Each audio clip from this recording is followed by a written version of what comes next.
আজ আমরা কথা বলবো থাইরয়েড গ্ল্যান্ডের সমস্যা নিয়ে।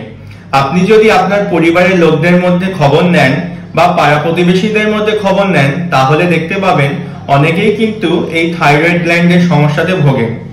থাইরয়েড গ্ল্যান্ড কি? এটি একটি গ্রন্থি, প্রজাপতি আকৃতির গ্রন্থি। এটি কোথায় থাকে? এটি গলার এই পার্টটিতে থাকে। এর কাজ কি? অনেক রকম কাজ রয়েছে। ইম্পর্টেন্ট একটি কাজ হলো থাইরক্সিন বলে একটি হরমোন থাইরয়েড গ্ল্যান্ড থেকে সিক্রিটেড হয়। থাইরক্সিন হরমোন কি কি কাজ করে চলুন জেনে নিই। প্রথমেই ব্রেন ডেভেলপমেন্টে এই হরমোনের একটি বিশেষ ভূমিকা রয়েছে। আপনার হার্টের রেট কমানো বাড়ানো, এতেও কিন্তু এই হরমোন একটি রোল পালন করে থাকে। আপনার বডির টেম্পারেচার সেটি রেগুলেট করে এই থাইরক্সিন হরমোন। আপনার শরীরের এনার্জি যেটি ক্যালোরি হিসেবে থাকে, সেটি কোথায় কি কাজে লাগবে সেটি কিন্তু ঠিক করে এই হরমোনটি। তাহলে ধরুন থাইরয়েড গ্ল্যান্ডের কোনো অসুবিধা হলো, তাহলে কি হতে পারে? ধরুন গ্ল্যান্ডটি বেশি মাত্রায় কাজ করছে বা কম কাজ করছে। যদি বেশি কাজ করে তাহলে থাইরক্সিন হরমোন বেশি পরিমাণে সিক্রিটেড হবে, তাকে আমরা বলবো হাইপারথাইরয়েডিজম। আবার যদি গ্ল্যান্ডটি ঠিকঠাক কাজ না করে, কম কাজ করে, তাহলে কিন্তু থাইরক্সিন হরমোনটি কম সিক্রিটেড হবে, তখন তাকে আমরা বলবো হাইপোথাইরয়েডিজম। কি করে বুঝবো? জেনারেলি তিনটি পরীক্ষা আমরা করি, সেটি আপনারাও জানেন। থাইরয়েড প্রোফাইল, এতে কি কি থাকে? T3, T4 এবং TSH। আমরা জেনারেলি অনেক সময় নর্মালি ডাক্তারবাবুর পরামর্শ ছাড়াই বডি চেক আপ করার জন্যই এইগুলো কিন্তু আমরা পরীক্ষা করে থাকি। তাহলে এবার আসি হাইপোথাইরয়েডিজমের ব্যাপারে। হাইপোথাইরয়েডিজম কি? আগেই বললাম, আপনার গ্ল্যান্ডটি ঠিকঠাক করে কাজ করছে না। এই হাইপোথাইরয়েডিজমের সাথে কিন্তু TSH এর ভূমিকা রয়েছে, উল্টো ভূমিকা রয়েছে সহজ বাংলায়। TSH বেড়ে যায় হাইপোথাইরয়েডিজমের ক্ষেত্রে। দেখা যায় এই T3 পরীক্ষাটি কিন্তু কোনো রোল নেই হাইপোথাইরয়েডিজমের ব্যাপারে। ধরুন হাইপোথাইরয়েডিজম আপনার হলো, তাহলে কি কি সিমটম আপনার আসতে পারে? একটা লেথার্জি ভাব, কিছু কাজ করতে ইচ্ছে করছে না, শীত শীত পাচ্ছে, কনস্টিপেশন হচ্ছে, তারপর ফিমেলদের মেনস্ট্রুয়াল ইরেগুলারিটি হতে পারে। এই সমস্ত সিমটমগুলি হাইপোথাইরয়েডিজমের ক্ষেত্রে হতে পারে। কিন্তু আমরা অনেক সময় দেখেছি অনেক পেশেন্টই আসেন আমাদের কাছে, নিজেরাই পরীক্ষা করে নিয়ে এসছেন, তার TSH 15 থেকে 20 হয়ে আছে, তাতেও কিন্তু তাদের কোনো সিমটম নেই।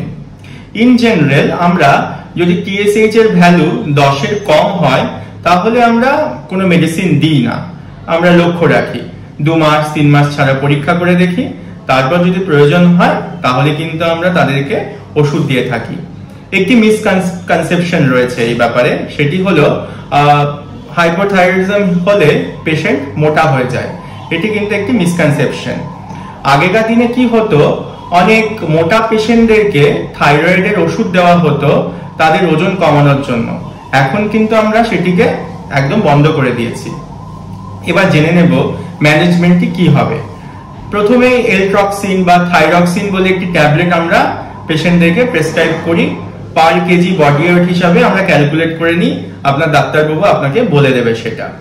তারপরে কি করি আমরা? প্রথমে 2 মাস ছাড়া ছাড়া শুধুমাত্র TSH পরীক্ষাটি করি, তারপর কন্ট্রোলে থাকলে 6 মাস পর করি, তারপর যদি আরো ভালো কন্ট্রোলে থাকে তাহলে আমরা বছরে একবার করে এই TSH পরীক্ষাটি করে থাকি। ধরুন কোনো প্রেগনেন্ট পেশেন্ট, তাদের ক্ষেত্রে আমরা রেগুলারলি থাইরয়েড প্রোফাইলিংটা করে নিই, কারণ এই গ্রোথের সাথে একটা সম্পর্ক রয়েছে। বা কোনো পেশেন্ট যারা অলরেডি থাইরয়েডের ওষুধ খাচ্ছেন, তারা প্রেগনেন্সি প্ল্যান করছেন বা প্রেগনেন্ট, তারা কিন্তু অবশ্যই ডাক্তারবাবু পরামর্শ নিন। তাদের ক্ষেত্রে আমাদেরকে একটু স্ট্রিক্ট হতে হয়, কারণ না সেটি যদি আমরা না করি তাহলে তাদের অনেক সময় অনেক রকম মিসক্যারেজের চান্সেস বেড়ে যায়। একটি জিনিস আছে, সেটি হচ্ছে কনজেনিটাল হাইপোথাইরয়েডিজম, অর্থাৎ বাচ্চা বয়সে থাইরয়েডের রোগ হওয়া। এটিকেও কিন্তু আমাদেরকে খুব স্ট্রিক্টলি মনিটর করতে হয়, কারণ আগেই বললাম গ্রোথের সাথে থাইরয়েড হরমোনের একটি সম্পর্ক রয়েছে। তাই এটিকে যদি আমরা ভালো করে মেনটেন না করি, ফলো আপ না করি, তাহলে কিন্তু এই গ্রোথের প্রবলেম আসতে পারে বাচ্চাদেরকে। এই গেল হাইপোথাইরয়েডিজমের গল্প। এবার আসি হাইপারথাইরয়েডিজমের ব্যাপারে। হাইপারথাইরয়েডিজম কি? আগেই বললাম যে আপনার গ্ল্যান্ডটি অনেক বেশি মাত্রায় কাজ করছে, এতে থাইরক্সিন হরমোনের পরিমাণটি আপনার শরীরে বেড়ে যাচ্ছে। এই হাইপারথাইরয়েডিজম ডায়াগনোসিস করার ক্ষেত্রে কিন্তু 3টি পরীক্ষাই দরকার, T3, T4 এবং TSH। সিমটম গুলো কি হবে? সিমটম একদম উল্টো হবে হাইপোথাইরয়েডিজমের। এতে দেখা যায় যে প্যালপিটেশন হয়, হাত পা কাঁপে, খুব সোয়েটিং হয়, গলগণ্ড বলে একটি রোগ হয়, আপনারা সবাই জানেন যে গলা ফুলে যায়, চোখ বেরিয়ে আসে, এই সমস্ত জিনিসপত্র কিন্তু লুজ টুল হয়, ওখানে কনস্টিপেশন হয়, এখানে লুজ টুল হয়।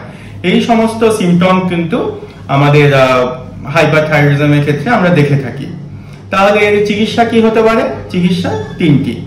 মেডিকেল ম্যানেজমেন্টের ক্ষেত্রে আমরা কিছু ওষুধ দিই, সেটি 2 বছর আমরা প্রথমে দেখি, তারপরে পরের দুটো স্টেপ লাগবে কি লাগবে না সেটা আমরা ভেবে দেখি।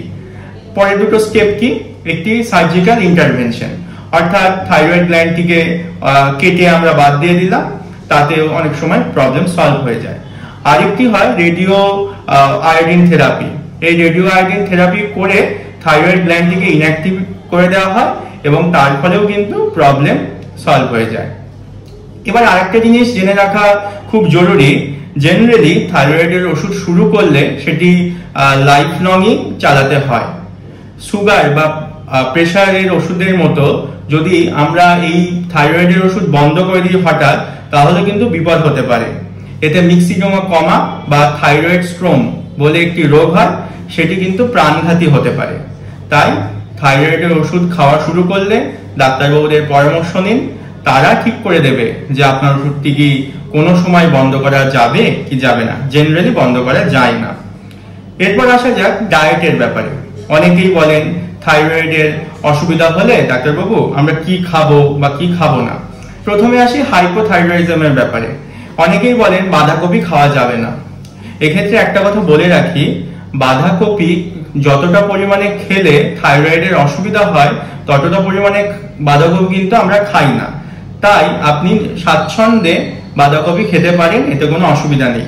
অর্থাৎ হাইপোথাইরয়েডিজম হলে খাওয়া দাওয়ার এর বাজি বিচার করার কোনো প্রয়োজন আপনার নেই।